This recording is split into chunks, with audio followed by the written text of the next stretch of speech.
ये एक बड़ी रोड है। इस जानब से गाड़ियाँ एयरपोर्ट की तरफ से आती हैं और इसी तरफ अगर आपको एयरपोर्ट जाना हो तो जाती हैं। ये एक बीच में छोटी रोड है जो आपको रेलवे स्टेशन की तरफ लेकर जाती है। और ये जो आपको गाड़ी नज़र आ रही है ये एक होटल की बिल्डिंग पर है और एक इसके साथ में और रोड भी है, ये भी रेलवे स्टेशन की जानब जाती है। ये बड़ा होटल आजकल कोरोना की वजह से वीरान पड़ा है।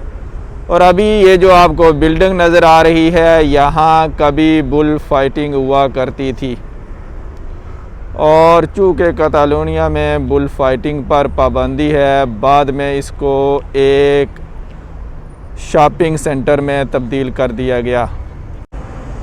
इसके बारे में लोगों का ये भी कहना है कि अरब ममालिक में से बाज़ ने कई दफ़ा कोशिश की यहाँ पर मस्जिद बन जाए, लेकिन मस्जिद ना बन सकी। किसी भी अपनी गफलत या किसी गैरों की साजिश के तहत यहाँ मस्जिद तो ना बन सकी और अभी ये आरेना के नाम से मशहूर है। और यहाँ पर आप अभी ये एक टावर देख रहे होंगे, यहाँ लिफ्ट लगी हुई है। ये लिफ्ट मुफ्त में नहीं है बल्कि यहाँ एक आदमी खड़ा है जो आपसे 1 यूरो लेता है। पाकिस्तानी 200 रुपये में आप इस बिल्डिंग की छत पर चले जाते हैं और अगर आपको शॉपिंग सेंटर के अंदर से होकर जाना पड़े तो ये मुफ्त में है। इस तरफ गाड़ियाँ यहाँ बार्सिलोना सेंटर से बीच से गुज़र कर कतालूनिया के दियातू या कतालूनिया से बाहर जाना हो तो जाते हैं। इस जानब से जहाँ से गाड़ियाँ आपको दिखाई दे रही हैं ये आपको समुंदर की जानब लेकर जाती हैं। और इस चौक की एक ये रोड है जो 2 पिलर के दरमियान से गुज़र कर इस सड़क से होकर यहाँ ऊपर एक किला है जिसको मंजूइक कहते हैं, उस जानब जाते हैं। ये हम आपको इस वीडियो में दिखा रहे हैं। यहाँ फुआरे भी लगे हुए हैं जो हर वीकेंड की रात को अपना रंग भी बदलते हैं।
Santa Lucia,